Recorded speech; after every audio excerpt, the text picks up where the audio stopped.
Hello అండి అందరికీ. ఇవాళ నేను మీ అందరికీ మా ఇంట్లో ఒక రోజు జరిగిన ఒక చిన్న ఇన్సిడెంట్ చెప్తానట్టు. అయితే ఆ రోజు టైము ఈవినింగ్ 4:30 అట్లా అవుతుందనుకుంటా. ఇక ఈవినింగ్ అంటే మనకి ఎక్కువ పని ఏమి ఉండదు కదా, చిన్న చిన్న పనులు ఉంటే కంప్లీట్ చేసేసుకొని టీవీ ముందు కూర్చున్నట్టు. అయితే టీవీలో ఒక సినిమా వస్తుంటే చూస్తున్నా. మా ఆయన అప్పుడే బయటికి పోయి వచ్చిండు. నేను టీవీలో చూసే సినిమా చూసి, ఈ సినిమా కూడా చూస్తున్నావు అంటే నువ్వు ఎంత ఖాళీ ఉన్నావు బిందు అన్నాడు. లిటరల్గా మరి ఘోరంగా ఉంటుంది ఆ సినిమా. ఇక మీకు ఇంత ఘోరం అనిపించిన సినిమాలు ఈ వీడియో కింద కామెంట్ చేయండి. నేను మాత్రం సినిమా పేరు అస్సలు చెప్పా, ఎందుకంటే ఇప్పుడు మనం ఎందుకు చెప్పండి కాంట్రవర్సీ అవ్వడు, నాకు అర్థం కాకూడదు కదా. ఇక లైట్ తీసుకోండి, కామెంట్ చేయడం మాత్రం మర్చిపోదు. ఎట్లాగో సినిమా మ్యాటర్ వచ్చింది కాబట్టి నేను మిమ్మల్ని ఒక క్వశ్చన్ అడుగుతా. మన బాహుబలి హీరో ప్రభాస్ ఉన్నారు కదా, ఆయన డాక్టర్గా తీసిన సినిమా ఏంటో కింద కామెంట్ చేయండి.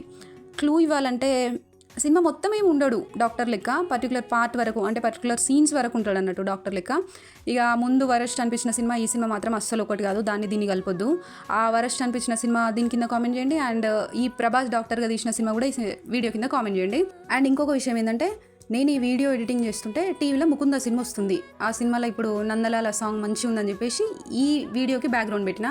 మీరు ఆ పాటను ఈ వరస్ట్ సినిమాని మాత్రం కలపొద్దు, ఎందుకైనా మంచిది, సేఫ్ సైడ్ ఉంటుందని చెప్తున్నా. ఉంటాం అలా, బాయ్ బాయ్.